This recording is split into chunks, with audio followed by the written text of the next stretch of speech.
conflito no Oriente Médio tem origem no início do século XX. Síria, Monte Líbano, Palestina, Meca e Medina eram parte de um único Estado, o Império Otomano. A população era árabe e professava diversas religiões. O islamismo, majoritariamente, também o cristianismo e o judaísmo. Na Primeira Guerra Mundial, de 1914 a 1918, o Império Otomano aliou-se ao Império Austro-Húngaro contra a França, Inglaterra e Rússia. Ao perder a guerra, o Império Otomano esfacelou-se.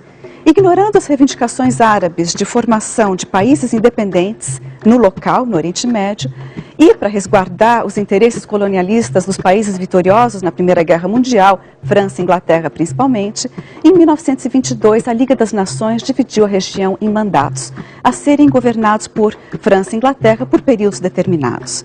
A Carta da Liga das Nações, de 1922, determinava que um dos objetivos do mandato britânico da Palestina seria permitir a criação de um lar nacional judeu, desde que este não ferisse os interesses da população não judaica existente.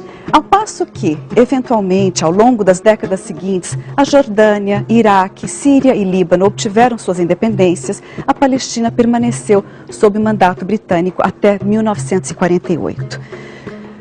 No final do século XIX, na Europa surgia um movimento nacionalista judeu, chamado de movimento sionista, que tentava dar uma resposta ao problema da perseguição aos judeus na Europa. Esse movimento sionista começou a organizar a imigração de judeus para a Palestina. E ao longo das primeiras décadas do século XX, o movimento sionista cresceu rapidamente, causando receio e revolta na população palestina local. Surgiram os primeiros choques violentos entre árabes e judeus imigrantes da Europa Oriental. Em 1920, 1921, 1929 e 1933. Bom, se na Europa os judeus eram oprimidos, sujeitos a políticas antijudaicas, perseguições e massacres, a verdade é que no Islã a coexistência sempre fora pacífica, até esse momento. O conflito que rompe a partir dos anos 1920 não é religioso, mas político. Em 1936, começa de maneira espontânea uma grande revolta árabe-palestina. O movimento nacionalista palestino exigia o fim da imigração de judeus sionistas, o fim da venda de terras ao Fundo Nacional Judeu e a formação de um governo palestino autônomo. A revolta terminou em 1939 com praticamente 5.000 palestinos mortos, 10.000 feridos e milhares de presos. Sem conseguir manter a ordem na Palestina e incapaz de entregar um Estado aos judeus sem ferir os direitos e causar a revolta do povo palestino, a Inglaterra entregou o mandato à ONU.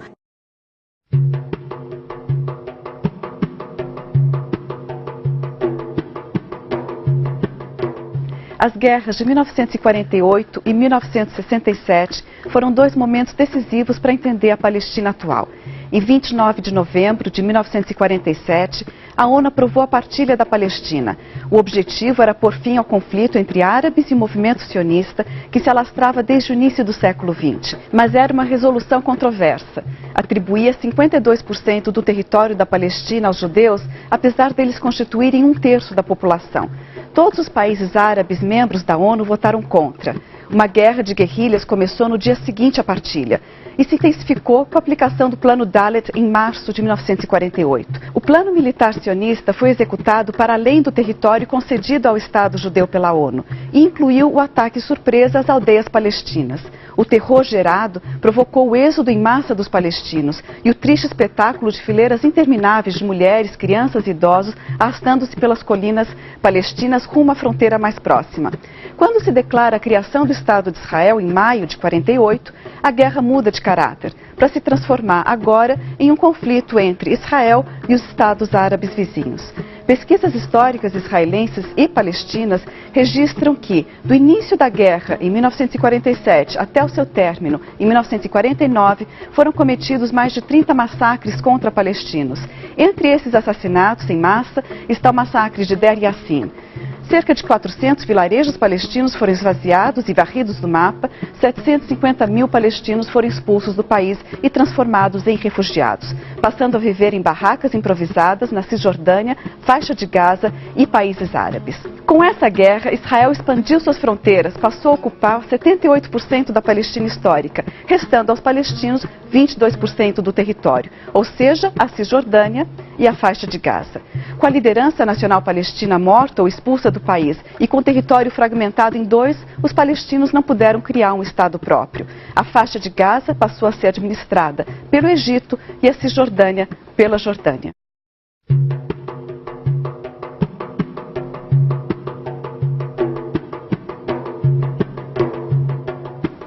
Passados 20 anos da criação de Israel, a guerra de 1967 provocou uma nova reviravolta política e social na região.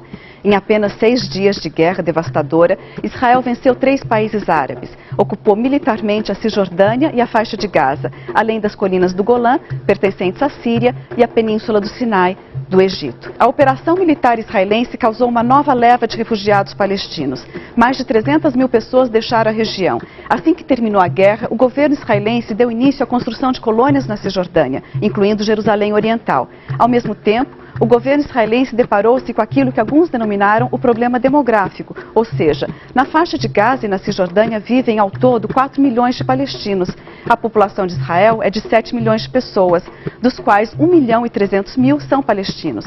Se Israel, expandindo suas fronteiras, incorporasse a população palestina da Cisjordânia e da faixa de Gaza, a porcentagem de palestinos com direito à cidadania israelense passaria dos atuais 20% a 50% da população do Estado de Israel. E Israel, que se denomina um Estado judeu, deixaria de ter uma maioria populacional judaica. Para manter o controle sobre a Cisjordânia e a faixa de Gaza, explorar seus recursos naturais, anexar locais sagrados, Israel criou um vasto e complexo sistema de ocupação. Esse sistema inclui as chamadas medidas de defesa para conter a revolta palestina.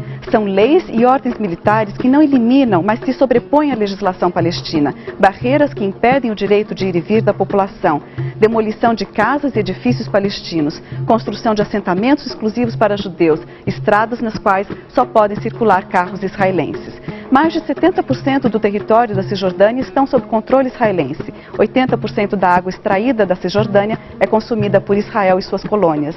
Israel também construiu um muro com 8 metros de altura. O governo israelense alega que precisa proteger o país. Na prática, o muro não se situa na linha verde, ou seja, a fronteira internacionalmente aceita, e acabou anexando 10% da Cisjordânia. O muro circunda cidades palestinas inteiras, como Belém e Calquília. Outra decisão controversa de Israel é manter mais de 500 barreiras, os chamados checkpoints. Neles, soldados israelenses controlam a passagem das pessoas.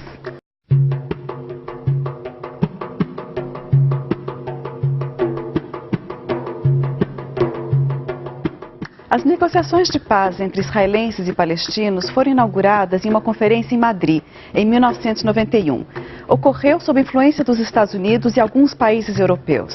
A intenção era resolver o conflito árabe-israelense através da devolução de terras ocupadas por Israel, ou seja, de acordo com os termos das resoluções 242 e 338 do Conselho de Segurança da ONU. O processo inaugurado em Madrid fracassou e, em 1993, as negociações secretas foram retomadas em Oslo, na Noruega. Um acordo provisório chegou a ser anunciado.